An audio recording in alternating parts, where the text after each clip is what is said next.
Oh, hello, everybody, and welcome to Bayou Bets for a Thursday. A lot going on. And so that's why we're glad Zach is gone. No, I'm just completely kidding. Zach is out on vacation still. He's out with his dad and his two boys, traipsing around the country, going to watch baseball games, and we are completely jealous, which is why I completely mess with him. Jerry is already with us. We say hello, Jerry. Jim Derry, along with Spencer, the Guru Urquhart, and Zoe Collins-Wrath behind the scenes. We are ready to get it started. A big show today because we got a lot going on. It's a big weekend of events. Maybe the last really big weekend. Well, I can't say that. We got another one probably next weekend, and then the U.S. Open's the weekend after that. We could have a Game 7 in the NBA Finals. I doubt it, but we'll see. Our headlines today. Nothing surprising here. The NBA Finals, as we said, start tonight. Heat at Nuggets. Who you got? Game 1. We're going to talk about that in just a moment. Along with, we're going to mention this. It's a headline. We don't have it as one of our segments, but we'll definitely talk about it a little bit. Pistons hire Monty Williams as head coach. He wasn't out of a job very long, and he got paid, boys and girls, and I mean paid. So we're going to talk about that a little bit. Very smart move. I agree completely. LSU versus Tulane on Friday in the Baton Rouge Regional. Game number 1 be played at 2 o'clock. You can see it on ESPNU, I believe. We're going to get into that. I don't think the Tigers have announced their starting pitcher. Have you seen that, Spencer? No, I haven't seen it yet. They updated the Caesars line, though, as slightly more in LSU's favor. But I wouldn't think they'd be using Skeens. I don't think so either. Well, again, we'll get into that. I think the best road, if it's maybe a tinge risky, because you can't overlook Tulane. We're going to get into that in our third segment. Actually, second segment is LSU Tulane. And we're going to spend 2 segments talking about the Saints as they wrap up the second week of OTAs. The last segment of the show, we try to save an interesting topic of the week. I think we have one here as the Saints fire their analytics, head of their analytics department.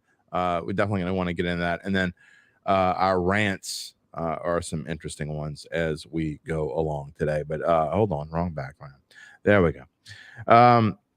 Spence, what you got going on today? How are you looking forward to this weekend? I know that you're off after today for a couple of days. What are you going to do with your 2 days off? Right, yeah, just be keeping up with the action still. Seeing how this Baton Rouge Regional goes. I feel like it could be a little tough for LSU. I think the Tulane matchup's a pretty easy one for them there. I know Tulane's been playing well, but I'm thinking LSU starts off out of the gate strong. But I think Sam Houston and Oregon State could be a little tricky for them. And then, of course, the NBA Finals should get ahead of yourselves, Jeff, because I think we're going to have a little disagreement when we get to that. That should be some fun chat. We'll get to that in just a little bit. Don't forget to subscribe to the Bayou Bets YouTube channel. We're growing, and you can grow along with us. So we hope you do grow along with us. And that's coming up. We'll be talking more about that. Don't forget about our sponsor as well, Caesar Sportsbook. You can go over there and get a little deal with Caesars, and we love Caesars. They're our sponsor. Why wouldn't we like for it? Sure. Let's get into the NBA Finals. Game 1 tonight. The Denver Nuggets are a minus 420 favorite to win the NBA championship, and they've never won. In fact, this is the furthest they've ever been, Spence. Right. And they're now a overwhelming favorite to win this series. Tonight's game, they are a 9-point favorite. That is big. And speaking of the number 9, they've had 9 days off to get ready for this first game. They didn't know who they were going to play until late Monday night, but they're a 9-point favorite over the Nuggets. Minus 385 on the money line. That is a big over-under number for a game that involves the Heat, because most of the Heat Celtics games were around 209, 210, 211, somewhere around there. So obviously this jumps up because the Nuggets have more of a potent offense. It's going to be interesting to see how it goes. Right. I think this could go one or two ways. I think if the Heat do well, the under will definitely hit. It'll be a pretty low-scoring game because the Heat specialty is their defense. So if you like the Heat, I'd say parlay the Heat and the under. But I like the Nuggets tonight because even though they've had all this time off, I think they've been using that to rest up and recharge, and I think they're going to come out of the gate strong. So I like the Nuggets to cover, and I think they'll score enough to where this over should hit, and I think that could make for a pretty good parlay, the Nuggets spread and the over, even though it's with the way the trends are going, the Heat have tended to spoil the party for these teams. I mean, look what they did with the Celtics and the Bucks. So nothing would shock me here, but I feel like they're just overmatched, like we talked about on the Tuesday show. Jerry says it's his birthday month. It's a Yo, special member of the Derry household's birthday month as Jerry. well. My wife is also her birthday this month. And look, I don't know what it is about people with June birthdays, but everyone I know with a June birthday says it's the entire month. There is no one day. Maybe because there's not a whole lot going on.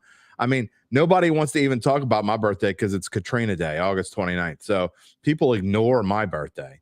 So they don't even want it to happen.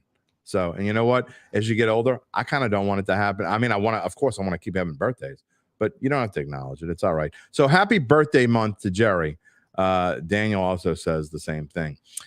Jerry's a regular here, so we wish him we hope he has a great birthday. All right. My take on this is, I was kind of on your side about thinking the Nuggets would jump out fast tonight. I've kind of changed as I've gone through and looked.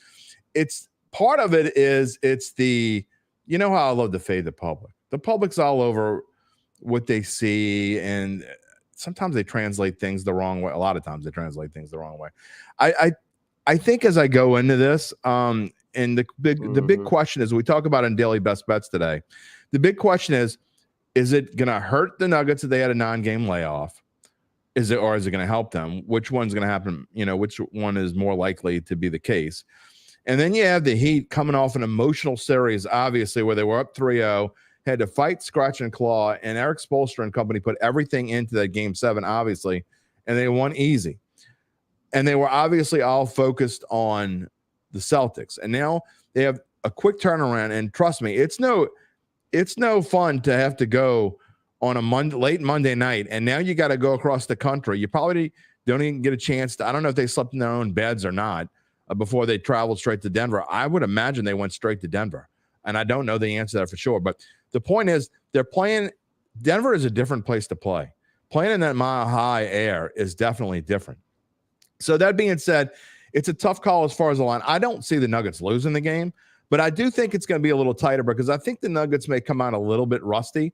I think that first half is going to be maybe kind of a feel each other out kind of thing. I think – it wouldn't surprise me at all if at halftime it's, a 3 or a 4-point game and it's a lower scoring game in the 40s. It just wouldn't surprise me if that happens. That's the reason why in Daily Best Bets today we went with the Heat plus the 9. Again, I don't think the Heat win the game outright, and I certainly think the Nuggets have a chance to sweep the series. That's how good I think they are. But in Game 1, I may feel different about Game 2. I may like Denver in Game 2 because if this is a tight game, which I think it could be, and if you go back in the series, Denver's won 6 in a row in this series. But the last 3, they've won by 9 or fewer points. So it has been kind of tight. I don't see the Heat being able to stop the Joker going long distance. But at the same time, I think tonight they're going to figure some things out and make it, we'll see. Diesel says Heat in 4. Well, if they buy his avatar there, I think he might be a bit biased. Yeah, I think so. I think if you like the Heat in 4 and you don't go put $5 down on that, I think it's plus 5,000, which means if you put $5 on it, what is that? I'm no math genius, but I believe that would be 2,500. No, see, 10 would get you 500. You're making me do math on the fly. So $5 would get you $250 off a $5 bet. You need to go Diesel. If you really believe that, you need to go put that up. But I think there's a much better chance of Nuggets in 4 than there is of Heat in 4. But we'll see. And if you want the Heat, and if you like the Heat, I think they're plus 525. So yeah, you just take the Heat to win the series, or even if they don't do crazy. I don't know if you can bet them. They're plus 330. I mean, I could maybe see that if you think they're really legit. As far as value goes, I don't think there's any value whatsoever in betting the Nuggets right now. No value in that. You can't bet 420. Yeah, no way. If I had to, if from a value standpoint, I'd probably take the Heat, even though I think the Nuggets win the series in 5 or 6. But if you you just can't pay that juice. If you like the Nuggets and you want to bet them, I think your best chance is to hope that the Heat somehow start out and make it like 2-2. Okay. I don't think that's going to happen, but it's possible. It could happen. So I think that's your best shot. And then hope that you get the Nuggets at a better price later. but we'll see. Let's see what the people think, because our poll question this week was, who do you think is going to win the NBA Finals, and then how many games? And the results were this: the Nuggets, more than 50%, 51.8% think it's going to be the Nuggets in 4 or 5. I think that's where Spencer and I both lie. I say Nuggets in 5. I do think the Heat will win one of them. Nuggets in 6 or 7, 23.2%. So if using my Shaw math, my rudimentary, elementary Shaw math, that tells me that 3/4 of the people who voted in our poll think the Nuggets are going to win the NBA Finals. And, that's probably about where I think most of the people lie. So I think that's about right, Spence. Yeah, it's surprising me because, no, I'm not saying surprising. It's surprising to have an NBA Finals matchup this lopsided going in projection-wise. But yep. The reason I think it could be an interesting series is because of the way the Heat they're so fundamentally sound and so well coached. I know the Nuggets are as well, which is why I'm going to go with the public here and say the Nuggets win in 5, but nothing would shock me. I mean, this Heat team, I've been betting against them and they've been proving me wrong. So it's like the way the trends, if you follow the trends, it's like there could be value with the Heat, but it's one of those things. I feel like I've missed the boat on the Heat. I feel like if I got on the Heat bandwagon now, then it wouldn't be worth it. So I'm going to stick with the Nuggets. You could have had them at 150 to 1 when the playoffs started. Yeah, I missed the boat on that. I should have seen them making a run. To 1. Could have made a $1 bet and had a chance to have a nice little payout. Diesel's part of that 5.4%. He says Jokic is an analytic dream player, but not a juggernaut. Oh man, I can't agree with you. Come on, he's a juggernaut. He is a juggernaut. I think he's the NBA MVP. Before we move on and talk about college baseball, obviously, which is coming up, I do want to talk about. We touched on it. Monty Williams is going to be the next Pistons coach. I think it was 6 years, $72 million. That is quite a contract for an NBA coach, or really any coach for that matter. Meanwhile, the Celtics are sticking with Joe Mazzulla, which kind of surprises me a little bit. An interim coach that I thought he kind of, they made a comeback in the NBA in the Eastern Conference Finals, Spence, but the fact that they lost to the Heat, to me, I thought he was going to lose his job there. I think they're going to make wholesale changes in the roster. Specifically, Jaylen Brown. I think they're going to get rid of Jaylen Brown, make a trade or two, and kind of shake things up there personnel-wise. But I think they showed enough fight that they're going to stick with this head coach, because they've had a lot of coaching turnover there. They're going to stick with him and see if they can revamp the roster around Tatum, because Jaylen Brown he's not a good number 2. He's not a good complement to Tatum. So with this offseason, they'll have a lot of player movement again, I'm sure. So we'll see what the Celtics can do. But for the Pistons, that was a great hire. Monty Williams, I think that team could very well be a play-in team next year. With Cade Cunningham healthy, they're going to be nice. I agree wholeheartedly, and I don't think it would. I don't think it's going to take much to make the Pistons a much better team. I think they were already on the upswing, getting a little bit better. They've got a long way to go, obviously, but I don't think they're far behind some of these. I don't think they're far behind like the Hawks per se, and I think they could get to that level quickly. And I think Monty's going to make that much of a difference. All right, Diesel, I'm going to show one more of your comments here. I think you're going a little bit crazy here, but it won't even let me show this comment. Maybe is it that bad? There you go. The Boston teams is trash juice. Now, if that is the case, all right, if that's the case, then how come it took you 7 games to win it? You had a 3-0 lead. You had to sweat it out. I don't think that's necessarily the case. I don't think the Celtics are going to be the overwhelming favorites. Jason Tatum's a top 5 player in the NBA. Yeah, there's zero question about that. There's zero question about that. All right, we're going to move on and talk about college baseball. And obviously this week, Baton Rouge Regional starting tomorrow.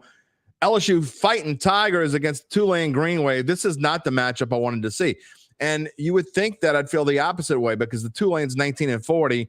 You want to face a team that's 19-40 going into but it's just LSU Tulane. And maybe I have flashbacks, and I know you're probably too young to remember. In fact, you're definitely too young to remember this, but back in the late 90s, early 2000s, these teams played in regionals and super regionals. I remember one particular, I don't know exactly what year it was. I'm friends with Barth Melius, who who was this 60-mile-an-hour pitcher for Tulane back in the day. All he did was throw like screwballs. And you know how LSU's got the gorilla ball thing where they used to blast home runs like nobody's business, and they still hit the heck out of them. But I'm talking about back, 20 years ago when the bats were juiced and they were hitting home runs like crazy in college. And LSU couldn't hit Barthmelius to save their lives. And they'd watch these 93-mile-an-hour fastballs and they'd pound the hell out of them.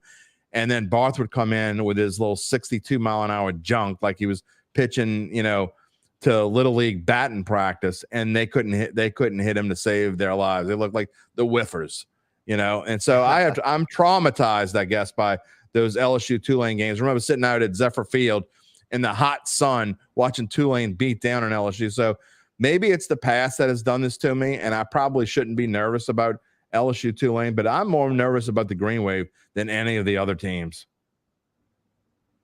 Man, that's a hot take. Because I know they've had the momentum there in the conference tournament, and there's the rivalry factor. But I feel like LSU is going to come out strong after they had the rough SEC tournament. I think they're going to whoop the Greenies' butt.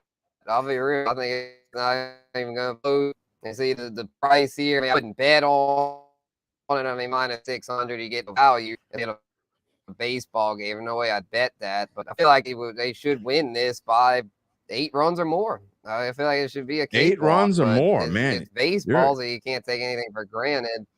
But that's why I'm going to predict. I'm just going to sit here and say it. The Green Wave fans aren't going to be happy with me. I was all about the Green Wave for football. I predicted that they'd beat USC, but as far as this matchup, I don't like it at all. I think LSU cruises here, but the teams of Sam Houston and especially Oregon State back in 2018, Oregon State knocked LSU out of regional. So Oregon State, man, at the Beavers, they 265, not an amazing value, but I feel like if I had to bet on this, I'd maybe consider putting a little bit on that. I am completely the opposite. And I said this on Monday, this is a rare case where I'm going to take a minus 180. I don't see how LSU loses this regional. I really don't. I mean, to me, if they get past Tulane and they got Skeens in game 2, then they're going to win that game. I don't care which team they play. It doesn't make a difference to me. And, some people hate the LSU ego thing. And, I went to LSU and, it was baseball wasn't that great when I was going there, but it's that thought process. Maybe it's the typical LSU fan, although some LSU fans are like, they stink, their pitching stinks. But I just think that you get past Tulane, you use Skeens in game 2 and you win that game, and then somebody's got to beat you twice.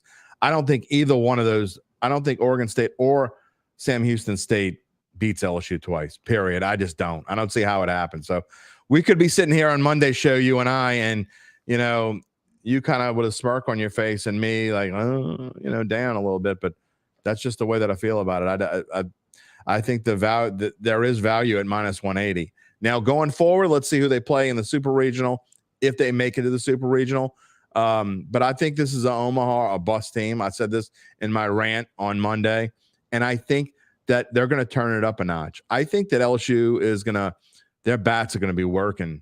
The weather's going to be nice. It's not going to be overly hot. It's going to be, in the upper 80s, the mid to upper 80s, which is actually for this time of year not that bad.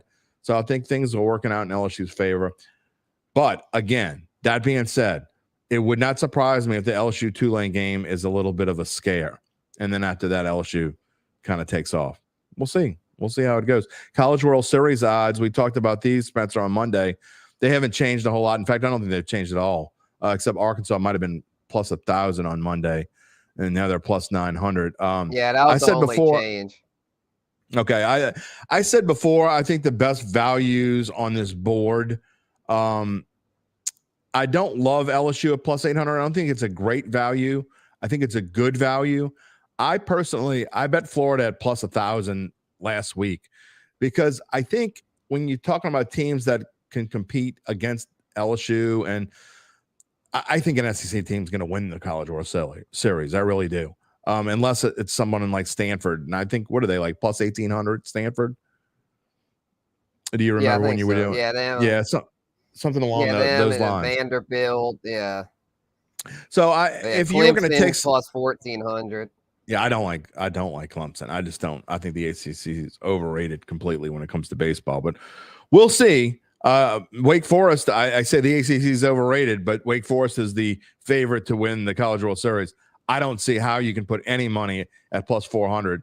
They could win the damn thing, and I still, at this point in time, standing here right now, I just don't think plus 400 is a value, and you can't bet it. So if you're looking for value, I like Florida, and then LSU would probably be my second choice. Although, man, Arkansas too. I just think an SEC school is going to win one. Go through, do some research. If you want to bet on it, pick one of those schools, and I think, to me, that's probably your best play. Yeah, for sure. I like the Tennessee schools of Vanderbilt and then Tennessee. They're both, I believe, I think Tennessee's plus 1,500, Vanderbilt plus 1,800. Maybe I have them mixed up. But their point is they're both good values. So I'd probably recommend putting a little bit on both of them. South Carolina is the one I'd stay away from. I know they've got a pretty good record, but it's all about bad pitching. They don't have really any bad pitching. So it's I would not. Yeah, they're gonna have to win games. They're gonna have to win games 12-9. South Carolina to even get to Omaha. I think so. I don't even like South Carolina to get to Omaha. Although you never know. I mean, crazy thing. Look, the team that wins it is, and the team that wins the College World Series to me is usually the one that goes into the thing the most hot. Now, obviously, when you get to the College World Series, you got 8 teams that all won regionals and then super regionals. But there's a difference. I mean, there are different levels of play. And when you look at these things, generally the team that wins it is the team that's been playing the best. And it's kind of how you look at, you look at the NCAA basketball tournament. It's kind of the same thing. UConn in the basketball tournament, Spence, I thought was playing the best basketball going in. And I was kicking myself for not taking them at plus 2,200. Then I finally jumped on the boat when I think they were like plus 1,200. Which still was a decent value, but it's the same kind of thing in all of these college sports. And you could say that, I guess, across anything. But to me, in college in particular, the team that's playing the best going into this time of year is got to be one of the favorites. Oh, yeah, definitely. It's just the thing that's scary about that, though. Like last year with Tennessee, a team that everyone thought was unbeatable and then got knocked out. I don't even think they made the Supers. They got knocked out by Notre Dame, a team that didn't even make this year's tournament. I don't think it's not a baseball school.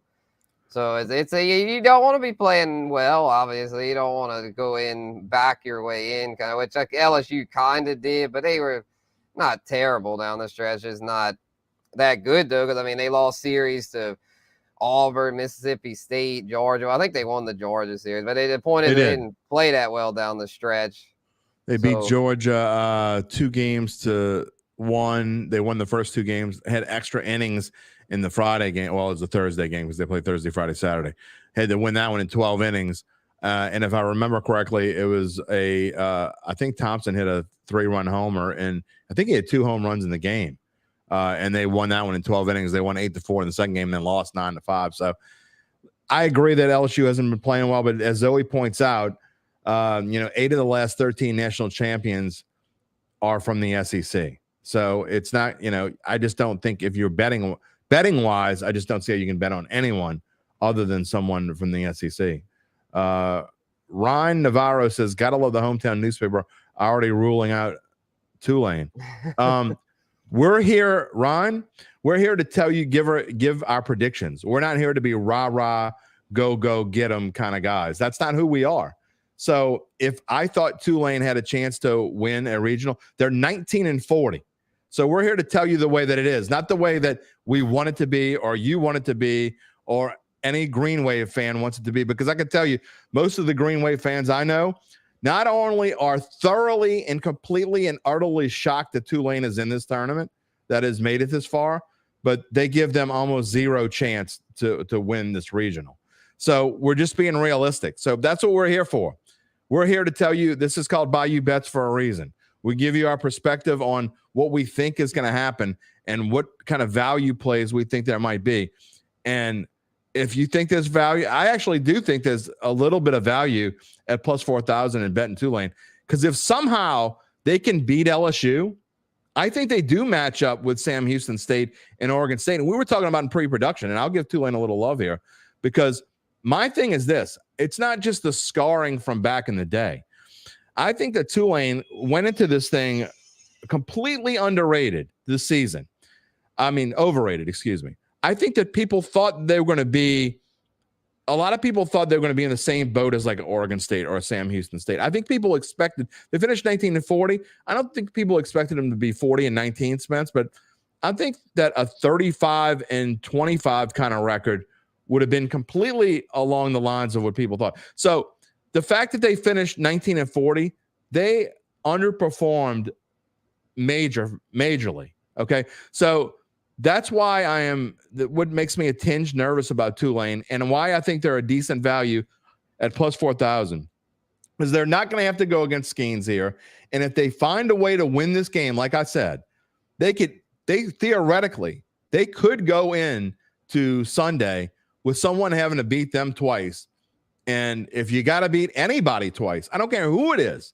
You got anybody twice, you got to beat anybody twice. It's a hard thing to do. And so Tulane at plus 4,000, if you play this thing 40 times, which is basically you tell me a 40-1 shot, they're going to win more than 1 out of 40, in my opinion.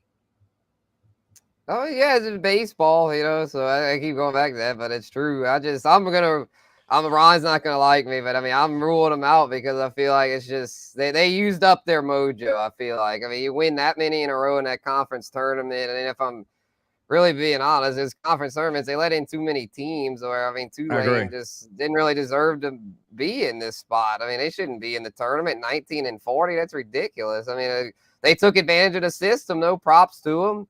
Glad they were able to make this run, but they don't deserve it, and I think it's gonna show. They're gonna get. I think at one point, I feel like. I think at one point in the season, if memory serves correctly from doing newsletters, they were 9-32. I believe, at one point in the season. So yes. I agree with you. And SEC is going to be in a quandary when Texas and Oklahoma join. They're going to be redoing. They're going to be redo the way they do these tournaments, and it might be a situation where everybody doesn't make it. And if they do, it needs to be more like basketball, Spence. It needs to be where the higher seeds have a major advantage and don't play for like the first 2 days or whatever. Like basketball does it, and you just sit there and wait. And the teams that come from the bottom, they got to overwhelmingly roll and do just ridiculous things. And that's not how it was for Tulane in the AAC. They had to win more games, but it wasn't like basketball. And so to me, that's what I think. That's where they need to go. All right, let's move on because we are already. I wanted to have the 35-minute show. It's obviously not going to happen today, but want to talk a little bit about the Saints are wrapping up their second week of voluntary OTAs. And the best news to me is the fact that there's no news, Spence. There have been no, knock on wood, major injuries for the Saints and when you go into these sorts of things, those are always a concern. You always worry about people rolling up a knee or, something happens and, they're going to they have an injury that lasts into training camp and those sorts of things. And again, the mandatory minicamp isn't until June 13th, but the fact that nothing major news-wise has come out of this is good news. Oh, yeah, 100%. Yeah, no news is good news at this time of year for NFL teams because, I mean, look at the Patriots. They already lost a player for the year. Then had the thing with their coaches where they lost time because they were doing. Belichick was trying to skirt the rules, and then with the Jets, Aaron Rodgers already tweaked something to show that I mean, he's old. I mean, y'all invested all this in this 39-year-old, going to be 40-year-old quarterback, expecting a Super Bowl or bust, and a lot of times that ends in bust. So yeah.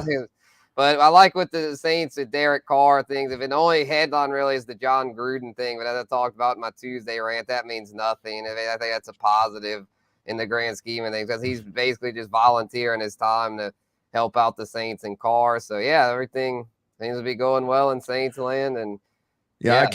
I keep calling it Monday show. I forgot that we were all on well, not all of us. You actually had to work on Monday, but most of us were on a little holiday on Monday because of Memorial Day. So Tuesday was our Monday, which means today really should be Thursday, which means I'm all screwed up. I have no idea what today is. Whatever it is.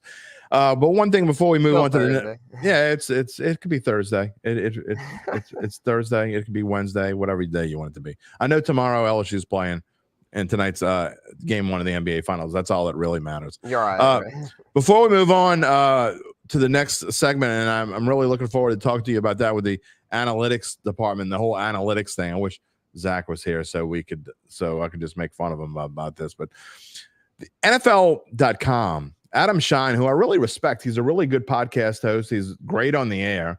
I don't read a lot of what he writes, but Robert Young pointed out to us about how he had 9, I guess Shine's 9 or something along those lines, his bold predictions.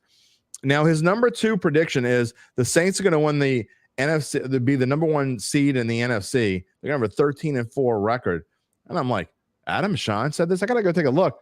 And then the first thing he says was, and this is what makes me discredit all this. This is the same guy who said that Sam Darnold will beat the Jets in the Super Bowl this year. I don't know, man. Are we just trying to get clicks now? I think so. Yeah, that's just ridiculous. I mean, I kind of could see someone being optimistic about the Saints due to their easy schedule and easy division. I think this could easily be a 10-win team, maybe 11. But to me, that's about their ceiling because I feel like their defense isn't going to be quite as good. They lost some pieces. It should still be a solid defense, but not quite as good as it normally is under DA. And there's going to be, even though Carr's an upgrade, there's going to be some growing pains there. It's not like he's going to come in and have everything be smooth. He's going to have some off games probably to start it. I think the second half should get in a better rhythm. But the fact is the Saints offense has been poo-poo the past 2 years. So hopefully Carr and company can get it back to at least mid-pack. And I think if they can do that with a sub-top 10 defense and the easy schedule, they should have a winning record, division title. And then when the playoffs come around, anything can happen from there. I hope that Pete Carmichael and Dennis Allen start off super strong and make me look foolish. All the times that I've said, kind of mean things about poor little clipboard holder Pete. I hope he makes me look bad. So I really do. I'm seriously rooting for the guy. I want him to succeed.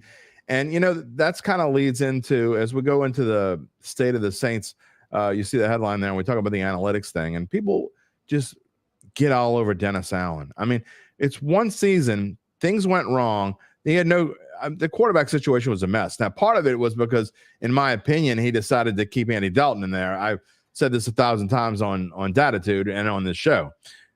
Speaking of which, shameless plug, Datitude is back tomorrow morning at 9:15 on all these same channels. Garland Gillen will be my guest, and we will talk a lot about the Saints. But he brought this kind of upon himself. But with that being said, to not give Dennis Allen another chance and to just put a blanket over the whole season that's coming up already because Dennis Allen stinks is ridiculous. And we need to see what happens now that he's reunited with Derek Carr. Pete Carmichael has a real quarterback now. We don't know what's going to happen with Alvin Kamara, but obviously there are a lot of questions, but I think there are more answers going to this season than there were going into last season.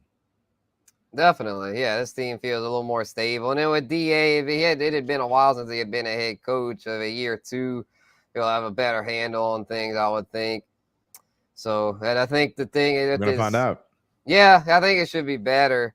But I think another thing is I think there could be a little more aggressive play calling this year with this with the analytics thing. As we see, the lead analytics guy was let go, and not saying Sean Payton's comments prompted that. For those that don't know, Sean Payton basically threw the Saints under the bus, saying that being with the Broncos is like driving a new car and that they're miles ahead of the Saints as far as analytics. I mean, I don't think that was his exact quote, but that's what we're reading between the lines. That's what I got. I have it up. I have it up. By the way, Sean Payton's going to make a lot of Saints fans really dislike him and forget about his legacy here if he keeps being a jackass. I'm just saying. He is, though. That's his shtick. He keeps like making little how he is. Keeps poking the bear about New Orleans. And if you're Sean Payton, you owe your NFL world to the Bensons and to this New Orleans fan base. So you better shut the hell up. That's where I'm at with Sean Payton. I always thought he was a great coach, but I've never been a fan of the person Sean Payton. I can tell you that right now. He's a jackass. He was a jackass to the media and a lot of my colleagues, and that's what he's been. So he just needs to shut the hell up. But his exact quote was this, according to Jeff Duncan. It's pretty impressive, and it's new for me in a good way. I'm talking about the efficiency of the process, talking about the analytics. We weren't as far ahead in New Orleans when we were looking at some of these players as to being able to pick up and access the information as quickly. The problem I have with this quote right off the bat is that's not really what this analytics is about. It's more of it's not as much, well, it's partly about personnel, but it's as much about in-game analytics as it is personnel. And for you to say this about the analytics department in New Orleans, this is something that you have to be more aware of. And Sean Payton was never one of these guys, as aggressive as he is as a play caller. He was never one of these guys as aggressive with analytics. And as the analyst, and look, I don't like him. I hate analytics, but I'm just saying for him to call the analytics department, it's kind of crazy because he never listened to him anyway. He never did anything that was crazy. Drum. Yeah, he's one that would punt from the 42 on 4th and 2. And I'm not saying whether that's wrong or right, because I'm probably more on the side of that's the right thing to do. I'm not like, Zach and I have this debate all the time. But he's calling out something that kind of goes against what he wanted to do anyway. So you're calling out the wrong person. I mean, you're embracing this whole analytics thing now when before you never loved it in the first place. Yeah, no, he's just, I think that the Broncos will be better under him for sure, but I definitely definitely. I don't think it's going to be, this smooth process where they just win. I think it's going to be a deal where they could probably sneak a wild card, but I think they could be an ugly first round exit. I don't see any way that a Russell Wilson, Sean Payton Broncos team is going to be able to hang with Mahomes or Burrow or even Josh Allen. To me, he screwed up by going to Denver. He should have stayed in the NFC where things are a lot cushier. And the same goes for Aaron Rodgers. But yeah, they both, Peyton and Rodgers, huge egos. So it makes sense that they try to bite off more than they could chew. I completely agree that, you'd be a fool not to think that he's going to make the Broncos better. Their coaching situation last year was incredibly awful. I don't think it could have been any worse. So, I'm not saying that at all. I definitely think he's going to make them better. I don't know where Russell Wilson is as a quarterback. That's a story for the offseason as we get into over-unders. We're going to talk more of that. But so I don't question that he's going to make them better. I do think he probably would have been better served to stay in the NFC and go somewhere in the NFC. But maybe he didn't like any of the situations, and Denver was giving him the moon. So I don't know how that goes. But as far as the analytics department goes, I'm glad to see, look, if the Saints think that was a problem, and, I don't know I never heard the name Ryan Herman before a couple of days ago. So can't say whether I think they should be, let go or not let go or whatever. But obviously, Dennis Allen wants to go in a different direction as far as analytics goes. And this whole analytics things is kind of sweeping up the NFL. And I'll go back to, and I ask this all the time of Zach, when's the last time that a coach who uses these analytics uses the card to a T, which there are quite a few coaches now who go by the card. They don't use gut at all. They go strictly by, if the card says the Chargers is Staley. Yeah. If the card says 51%, they're going with the card. It doesn't make a difference.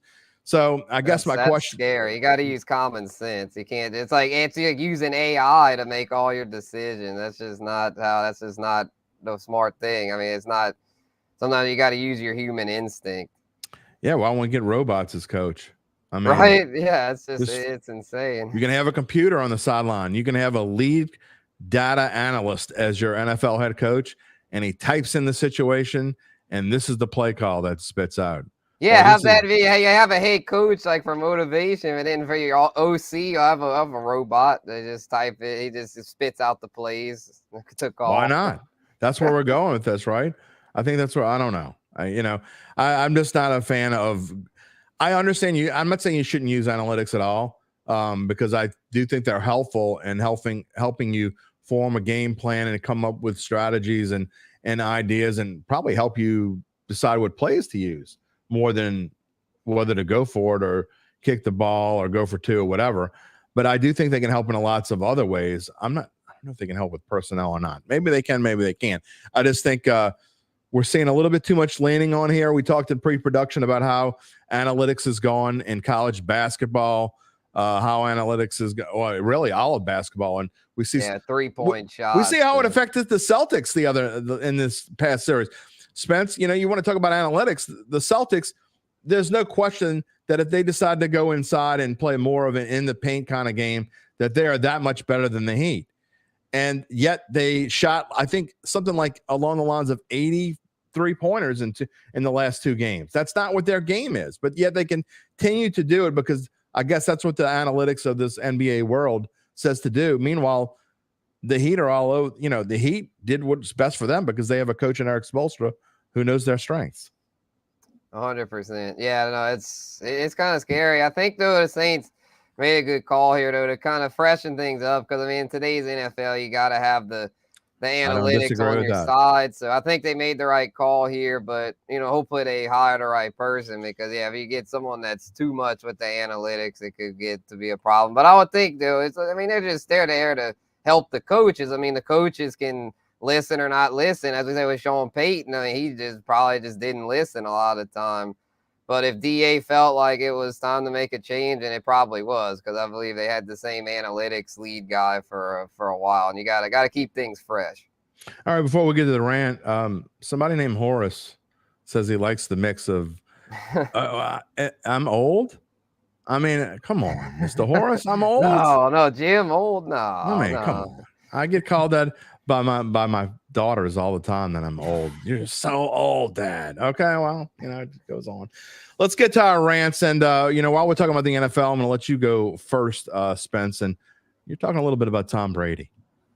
Yeah, I had to go with this because I just see it all over Twitter, Pat McAfee show, and it just, oh my God, is Tom Brady going to come back? He's going to get in the ownership stake, but he might put that on hold to come play because Jimmy Garoppolo's foot, he's got a foot injury, might not be ready. But y'all, Tom Brady is not stupid enough to come back to play, especially for the Raiders of all teams. Then I've got Devontae Adams, but in that division, you've got Patrick Mahomes, Justin Herbert, and now the Sean Payton Broncos. Tom Brady is not going to come back with that. He could barely lead the Bucs to the NFC South title last year against 3 down bad teams. If people are really stupid enough to think he's going to come back to try to lead the Raiders in the AFC West, you're kidding yourself. I was thinking the Dolphins thing might have legs because they're in a much better spot than the Raiders. But the fact that he's going to get ownership in the Raiders tells me that he's truly done as a player, and he's not going to come back as a player for the Raiders. Jimmy G could retire tomorrow. Brady would not come back. They'd have to go find somebody else because Tom Brady wants to win. If he's going to sign up to play, he believes he's going to win a Super Bowl, and I don't believe he's that stupid to think he could lead the Raiders, who have no defense and only a good running back and good receiver. The rest of their offense is pretty blah, to a Super Bowl. He's not that dumb, y'all. Come on, stop these crazy rumors. My response to this is a pretty simple one. About once a month on Datitude, I feel like I have the need, by what fans just kind of their reaction to things, I feel the need and the urge to say at least once a month, Drew Brees is gone and he's never coming back. Well, I think I can say with complete certainty now that Tom Brady is gone and he's never coming back. Stop it. He's done. He's 45 years old. If you watched him down the stretch last year, he looked a lot like Mr. Brees looked in the last 2 years, where Drew Brees kind of started off hot and then kind of faded down the stretch. I think that's where Tom Brady was. And really, you could make an argument that that's how it was the last 2 years, not just last year. So I agree with you. Tom Brady's not coming back. He's got more important things to do. He's got a lot of money. All his business ventures. Yeah, he's 45 years. Let's say he lives to be 80. He's got 35 years to spend all that money. I don't know that you could spend all that money in 35 years, but hey, he's going to try. He's going to do it. All right. My rant is this. The news came out a couple days ago that the Pelicans are revamping their medical team. My answer to that is, what took them so long? How long do we need to see the fact that Zion's limping around, don't know when he's going to come back? Brandon Ingram with his foot injury last year that should have lasted like 3, 4, or 5 games, lasted what, 15, 16, 17 games? Over and over again for the past, I don't know, since maybe they were the Hornets, for all I know. We have seen injuries on this team and they just don't get better. And someone needs to come in here and get this team in shape. And it's not this medical team, because they obviously don't know what they're doing. We've all been saying it for years, not months, not weeks, but years, that this needed to happen. And so will this change things? Will this change Zion's durability? I'm not sure whether it will or not, but I know this: it won't hurt it. It can't make it any worse. It can't make it so where he goes out in January and he doesn't come back again. You can't get any worse than that, because this team, frankly, we've said it a bunch of times, with Zion in this lineup, this is a championship caliber team. Am I saying they're going to win a championship? No, but I'm saying they certainly could win a championship. They could be as good as the Denver Nuggets if they get Zion on the floor for 68 to 74 games a year. If they keep Brandon Ingram in the lineup for 70 to 75 games per year. This should have been done years ago. And the fact that Zion went through this 2 years ago, 3 years ago, and then went through it again, it just boggles the mind that it took this long. And thank God it's happening. Maybe it'll change things. Maybe it won't, but it's certainly not going to hurt.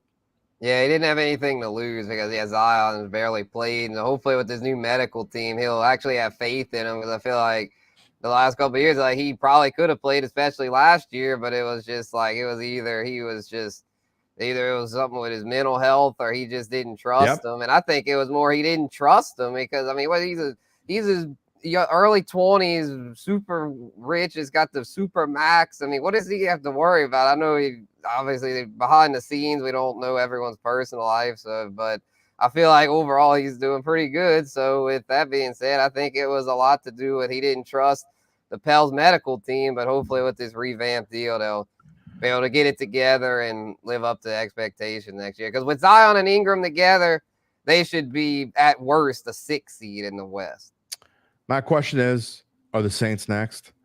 Because they're not should be. They're not a much better boat. Mike Thomas and the like. So just saying. Yeah, all kind of injuries. I mean, Marshawn Lattimore, Pete Werner. These injuries that we thought would just be week to week, couple weeks, ended up being like 8-week injuries. Yep, I agree. All right, that is going to just about do it for our show today. Again, like I teased earlier, make sure to catch Datitude tomorrow morning at 9. We got a lot of shows coming up. Datitude tomorrow morning is back after a couple weeks off we took. I didn't take off 2 weeks, but the show did. 9:15 tomorrow morning. Garland Gillen is going to be on with me.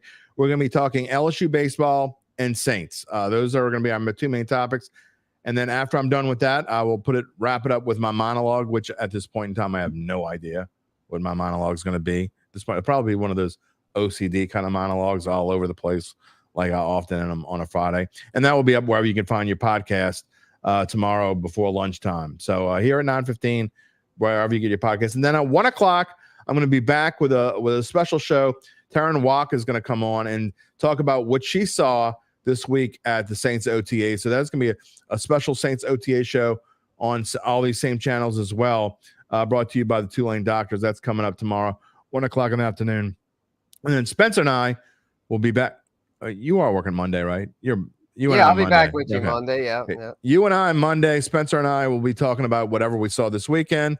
Sorry to the Tulane fans, but hopefully we're talking about an LSU victory, because we know LSU can go to Omaha.